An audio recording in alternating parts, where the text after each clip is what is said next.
Hello everyone, welcome to my channel. आज हम इस वीडियो में फायांस के नियम डिस्कस करेंगे। बहुत इंपॉर्टेंट टॉपिक है बीएससी सेमेस्टर एग्जाम्स के लिए। फायांस के क्या क्या रूल्स होते हैं, क्या क्या नियम है, क्या कॉन्सेप्ट है, डिटेल में डिस्कस करेंगे। प्रॉपर नोट्स आपको हिंदी में प्रोवाइड करूंगा। सो बहुत इंपॉर्टेंट कॉन्सेप्ट है। स्टार्ट करते हैं बेसिक से। सो फायांस के नियम की अगर हम बात करें तो ये कॉन्सेप्ट रिलेटेड है पोलराइजेशंस के कॉन्सेप्ट से। पोलराइजेशंस का कॉन्सेप्ट हमने पिछले वीडियो में समझा था। एक बार हम रिकॉल कर लेते हैं कि पोलराइजेशंस क्या होता है, उसके बाद फायांस के नियम को एक एक करके हम डिटेल में डिस्कस करेंगे। सो पोलराइजेशंस का कॉन्सेप्ट बहुत सिंपल सा है। जैसे कोई positive ion and negative ion जब पास आते हैं तो ये पॉजिटिव आयन जो है वो नेगेटिव आयन के इलेक्ट्रॉन क्लाउड को अपनी तरफ खींचना स्टार्ट करता है। ठीक है, पॉजिटिव आयन नेगेटिव आयन के इलेक्ट्रॉन क्लाउड को अपनी तरफ खींचता है, जिसके कारण ये जो नेगेटिव आयन है इसका इलेक्ट्रॉन क्लाउड जो है वो डिस्टॉर्ट हो जाता है। ठीक है, इलेक्ट्रॉन जो है इस प्रकार से खिंचाव इसमें उत्पन्न हो जाता है, जिसके कारण ये जो डिस्टॉर्टेड आयन का फॉर्मेशन हो जाएगा। मतलब कि पॉजिटिव आयन नेगेटिव आयन को अपनी तरफ खींचेगा, तो जिसके कारण इसका सिमेट्री खत्म हो जाता है। ये जो हमारा नेगेटिव आयन है इसका, जिसके कारण डिस्टॉर्टेड आयन का फॉर्मेशन होगा। ठीक है, तो जब ये डिस्टॉर्टेड आयन का फॉर्मेशन स्टार्ट होगा तो उसमें क्या होगा कि ये जो आयनिक बॉन्ड है ये बेसिकली पोलराइज्ड कोवलेंट बॉन्ड का फॉर्मेशन हो जाएगा। ठीक है, मतलब कि इस प्रकार से negative ion and positive ion जुड़ जाएंगे और जो आयनिक बॉन्ड में रहेंगे वो पोलराइजेशंस के कारण मतलब कि पॉजिटिव आयन नेगेटिव आयन को अपनी तरफ खींचेगा, जिसके कारण जो है पोलराइज्ड कोवलेंट बॉन्ड का फॉर्मेशन हो जाएगा। ठीक है, तो यही जो है कॉन्सेप्ट है, इसको पोलराइजेशंस कहा जाता है। ठीक है, मतलब कि पॉजिटिव आयन के द्वारा नेगेटिव आयन को विकृत करना, डिस्टॉर्ट करना, उसको पोलराइजेशंस कहा जाता है, जिसके कारण आयनिक बॉन्ड से कोवलेंट बॉन्ड का फॉर्मेशन हो जाता है। तो इसी कॉन्सेप्ट को फायांस ने अपने कुछ कुछ रूल्स दिए और उस आधार पर उन्होंने बताया कि कोई भी बॉन्ड 100% आयनिक या विशुद्ध सहसंयोजक नहीं होता है। लगभग सभी बंधों में आयनिक और सहसंयोजक गुण पाए जाता है।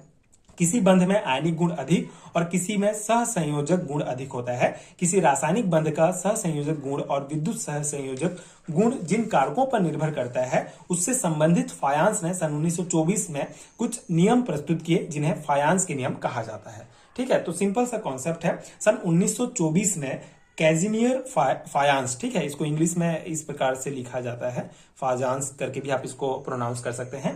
बाकी सन 1924 में कैजिनियर फायांस ने ये रूल दिया था। उन्होंने बताया था कि कोई भी बॉन्ड 100% आयनिक या 100% कोवलेंट नहीं होता है। ठीक है, तो कौन कौन से कारक निर्भर करते हैं पोलराइजेशंस के दौरान आयनिक बॉन्ड से कोवलेंट बॉन्ड बनने में, जो कारक प्रभावित करते हैं, मतलब जिन कारकों पर निर्भर करता है, उसको समझाने के लिए उससे संबंधित जो है कुछ रूल्स फायांस ने दिए थे। ठीक है, उसको हम एक एक करके डिस्कस करेंगे। पहला रूल है हमारा आयन का साइज। ठीक है, कैटायन की त्रिज्या जितनी कम होती है वह एनायन में उतना ही अधिक विकृतीकरण ध्रुवण करता है, जिसके फलस्वरूप बंध में सहसंयोजक गुण उतना ही अधिक उत्पन्न होता है। जैसे BeMgCaSr के क्लोराइडों में से BeCl2 बेरिलियम क्लोराइड का गलनांक सबसे कम होता है। ठीक है, तो इसका कॉन्सेप्ट क्या है, किस प्रकार से कैटायन और एनायन की त्रिज्या पर डिपेंड करता है, उसको यहाँ पे बताया गया है। आयन के साइज के ऊपर किस प्रकार डिपेंड करता है उसको बताया गया है। तो यहाँ पे कॉन्सेप्ट मैं आपको एक एक करके समझाता हूं। बेसिकली कैटायन की त्रिज्या जितनी कम होगी, मतलब पॉजिटिव चार्ज जो होगा उसकी अगर त्रिज्या कम है, मतलब कि आयन का साइज जितना कम होगा, उसकी जो है पोलराइज, मतलब नेगेटिव आयन को पोलराइज करने की क्षमता उतनी अधिक होती है। क्योंकि ये इसमें जो नाभिक होगा वो बेसिकली बहुत छोटा होगा। ठीक है, जिसके कारण वो बहुत पैक्ड उसका नाभिक होगा, जिसके कारण ये इसको नेगेटिव आयन को डिस्टॉर्ट करने की इसकी क्षमता बहुत अधिक होती है। जैसे कि बेरिलियम, मैग्नीशियम, कैल्शियम, स्ट्रोंशियम के क्लोराइडों में BeCl2 का गलनांक सबसे कम होता है। अब ये BeCl2 का गलनांक सबसे कम क्यों होगा, क्योंकि Be2+ जो है बहुत छोटा होता है। ठीक है, Be2+ जो है इसमें बहुत छोटा होता है, इसलिए Cl को सबसे अधिक जो है ध्रुवित कर सकता है, सबसे अधिक जो है वो डिस्टॉर्ट कर सकता है, इसलिए BeCl2 में सहसंयोजक गुण जो है वो अधिक होता है बाकी की तुलना में। ठीक है, इसका अगर हम मैग्नीशियम की बात करें तो इसका जो आकार है वो थोड़ा सा बड़ा होता जाएगा, लेकिन सबसे छोटा यहाँ पे बेरिलियम का है, तो इसलिए बेरिलियम जो है वो क्लोराइड को बहुत ज्यादा डिस्टॉर्ट करेगा, बहुत ज्यादा ध्रुवित करेगा। ठीक है, तो यहाँ पे कॉन्सेप्ट क्या है कि अगर कैटायन की त्रिज्या जितनी कम होगी वो एनायन को उतना ही अधिक ध्रुवण करेगा, उतना ही ज्यादा डिस्टॉर्ट करेगा। ठीक है, इसी प्रकार एनायन की त्रिज्या बढ़ने से भी सहसंयोजी गुण बढ़ता है, क्योंकि बड़े एनायन में ध्रुवण अधिक होता है। ठीक है, अब एनायन की मतलब नेगेटिव चार्ज की जो त्रिज्या है उसके आधार पर भी है। अगर नेगेटिव आयन की त्रिज्या ज्यादा होगी तो इसके इलेक्ट्रॉन जो है वो दूर होंगे। ठीक है, इलेक्ट्रॉन दूर होंगे नाभिक से इलेक्ट्रॉन दूर होने के कारण क्या होगा, इनका आकर्षण नाभिक से थोड़ा सा कम होगा, जिसके कारण पॉजिटिव चार्ज वाला जो हमारा आयन है ये इसको इजिली जो है ध्रुवित कर सकता है, इजिली इसको पोलराइज कर लेगा। ठीक है, डिस्टॉर्ट कर लेगा। तो इस प्रकार से आयन का साइज जो है बहुत इंपॉर्टेंट यहाँ पे है कॉन्सेप्ट, कि अगर कैटायन का साइज अगर छोटा है तो वो ज्यादा ध्रुवित करेगा, और अगर एनायन का साइज बहुत बड़ा है तो वो ज्यादा इजिली ध्रुवित हो जाएगा। तो इस प्रकार से आयन का साइज जो है मैटर करता है फायंस के रूल्स में। ठीक है, पहला नियम है, पहला कारक है जिसके ऊपर निर्भर करता है ठीक है ये पोलराइजेशन। ठीक है, तो ये कॉन्सेप्ट हो गया। सेकेंड है हमारा कैटायन या ऋणायन पर उच्च आवेश। ठीक है, कैटायन या ऋणायन पर उच्च आवेश। तो धनायन पर आवेश बढ़ने से उसकी ऋणायन को ध्रुवित करने की शक्ति बढ़ती है, इसलिए Na+, Mg2+ एंड Al3+ आयनों की ध्रुवण शक्ति का क्रम Na+ जो है Na+ is less than Mg2+ is less than Al3+ होता है। ठीक है, तो यहाँ पे कॉन्सेप्ट क्या है कि जितना अधिक धनात्मक आवेश होगा उतना धनायन तो जो धनायन है उतनी ही अधिक शक्ति से ऋणायन के इलेक्ट्रॉन को अपनी तरफ खींचेगा, इसलिए उसकी पोलराइजिंग पावर बढ़ जाती है।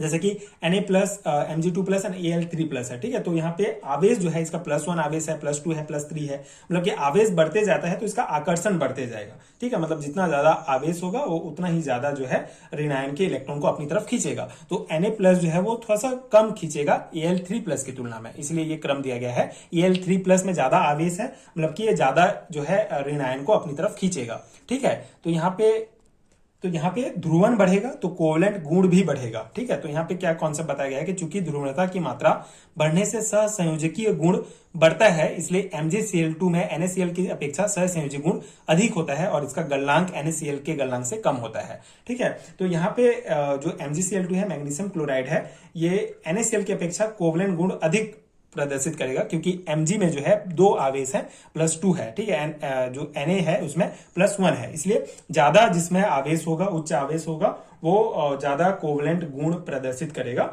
और अधिक सहसंयोजी पदार्थों का गलनांक, और यहाँ पे गलनांक का भी कॉन्सेप्ट इसी से रिलेटेड है। अगर ज्यादा सहसंयोजी गुण है, कोवलेंट प्रॉपर्टी है, तो उसका गलनांक जो है वो कम होता है। तो NaCl में जो सहसंयोजी गुण है, कोवलेंट प्रॉपर्टी है, वो कम है, इसलिए गलनांक जो है कम होता है, और MgCl2 में जो है ज्यादा है, इसलिए इसका गलनांक भी ज्यादा होगा। ठीक है, तो आई होप कि आपको समझ में आ गया होगा कॉन्सेप्ट। सिंपल हिंदी में लिखा है तो आप इसको पढ़ेंगे तो भी आपको इजीली समझ में आ जाएगा।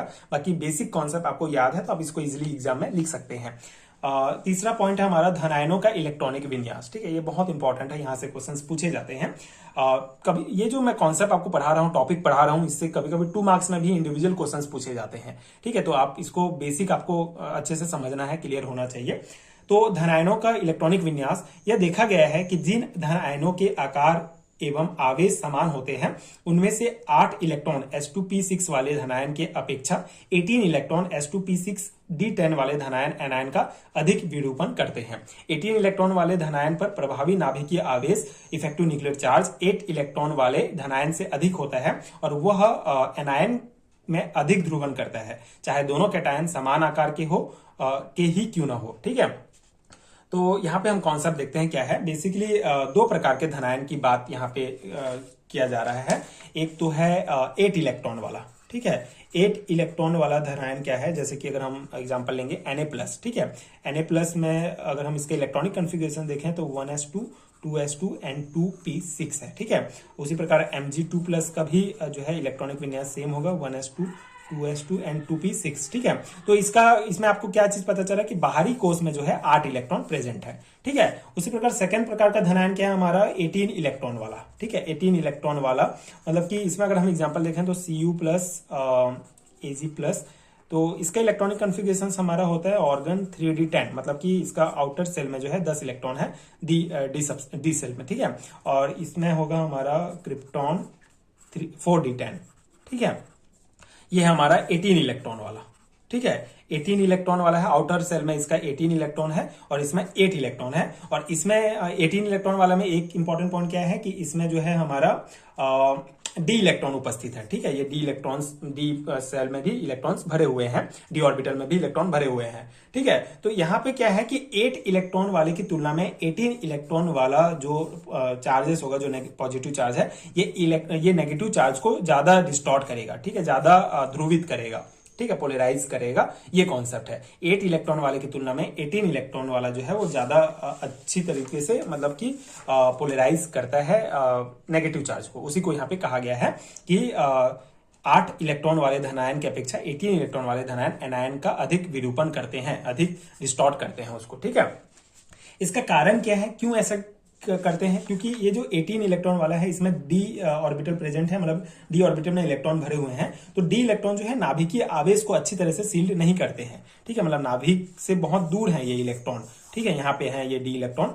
तो ये जो होंगे, ये क्या होते हैं, नाभिकीय आवेश को अच्छी तरह से सील्ड नहीं करते हैं, जिस कारण बाहरी इलेक्ट्रॉन पर जो है, ये बाहरी इलेक्ट्रॉन पर इफेक्टिव न्यूक्लियर चार्ज जो है वो बढ़ जाता है, जिससे धनायन का आकर्षण जो है बढ़ जाता है, पोलराइजिंग पावर बढ़ता है और सहसंयोजी गुण भी बढ़ता है। ठीक है, सभी एक दूसरे से इंटरकनेक्ट होते हैं। तो सिंपल सा कॉन्सेप्ट है, डी ऑर्बिटल में जो इलेक्ट्रॉन होंगे वो सबसे बाहर में होंगे, जिसके कारण वो जो नाभिकीय आवेश है उसको अच्छी तरह से सील्ड नहीं कर पाते हैं, जिससे ये इजीली जो है वो नेगेटिव आयन को अपनी तरफ खींचेंगे।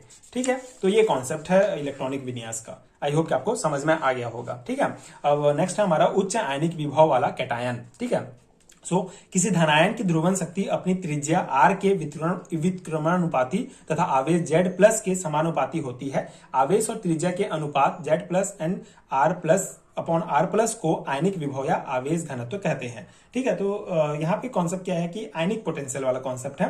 तो अगर आवेश ज्यादा होगा तो उसका त्रिज्या जो है वो कम होता है, जिससे जैसे मतलब ये क्या कहा गया है कि आयनिक पोटेंशियल जो होता है वो z plus upon R plus इस प्रकार से होगा।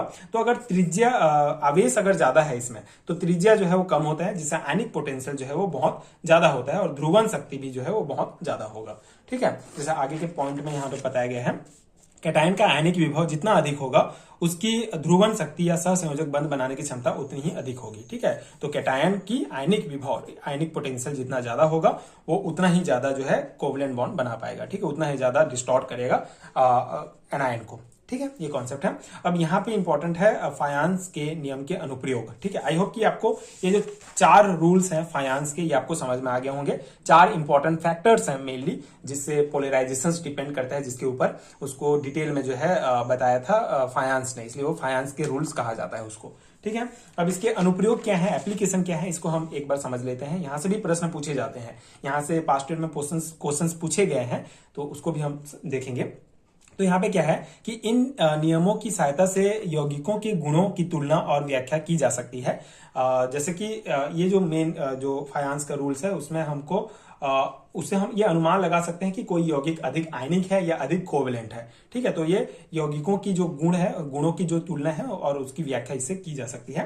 जैसे एग्जांपल अगर हम देखें तो क्षार धातुओं के क्लोराइडों में से केवल LiCl कार्बनिक विलायकों में घुलनशील होता है। इसका कारण यह है कि छोटा Li प्लस आयन बड़े Cl माइनस आयन को विरूपित करके LiCl में सहसंयोजी गुण उत्पन्न कर देता है। ठीक है, ये एग्जाम्पल है, यहां से प्रश्न पूछे जाते हैं। ठीक है, यहां से एक प्रश्न बना था, जैसे कि प्रश्न ये था कि केवल LiCl लिथियम क्लोराइड ही ऑर्गेनिक सॉल्वेंट जैसे कि बेंजीन, ईथर आदि में अपेक्षाकृत अधिक घुलनशील क्यों होता है? LiCl लिथियम क्लोराइड ही ऑर्गेनिक सॉल्वेंट में ज्यादा घुलनशील क्यों होता है? ठीक है, तो इसका रीजन क्या है कि जो Li प्लस आयन है वो बहुत छोटा होता है और Li प्लस की पोलराइजिंग पावर जो होती है वो बहुत ज्यादा होगी। ठीक है, जैसे मतलब सेम हमने कॉन्सेप्ट पूरा समझा है, 4 नियम हमने देखे, उसमें से पहला नियम ये था कि अगर हमारा साइज छोटा होता है किसी भी पॉजिटिव आयन का, ठीक है, कैटायन का, तो वो इजिली जो है नेगेटिव आयन को डिस्टॉर्ट कर सकता है। तो इसके कारण Li प्लस का आकार बहुत छोटा होता है, जिसके कारण वो उसका पोलराइजिंग पावर बहुत ज्यादा होता है, वो इजिली जो है Cl माइनस आयन को जो है डिस्टॉर्ट कर सकता है, इसके इलेक्ट्रॉन क्लाउड को जो है अपनी तरफ खींचता है, जिससे LiCl में जो है सहसंयोजी गुण बढ़ जाता है। ठीक है, मतलब Li प्लस का ये आकार छोटा होता है आयन इसका, छोटा होता है, जिसके कारण इसको डिस्टॉर्ट करेगा। और अगर हम पोलराइज करता है, डिस्टॉर्ट करता है, तो उसके फिर इसमें इलेक्ट्रॉन का शेयरिंग स्टार्ट हो जाता है और कोवलेंट बॉन्ड का फॉर्मेशन हो जाता है। तो यही कॉन्सेप्ट है, मतलब इसी प्रकार जो हमने पिछला जो कॉन्सेप्ट समझा, 4 नियम देखे, उसी के आधार पर ही क्वेश्चंस पूछे जाते हैं इस टाइप के 2 मार्क्स में।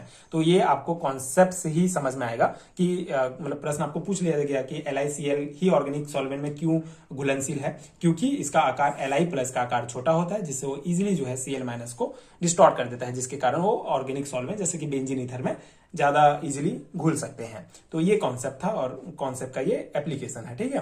तो आई होप कि आपको समझ में आ गया होगा फायांस के रूल्स।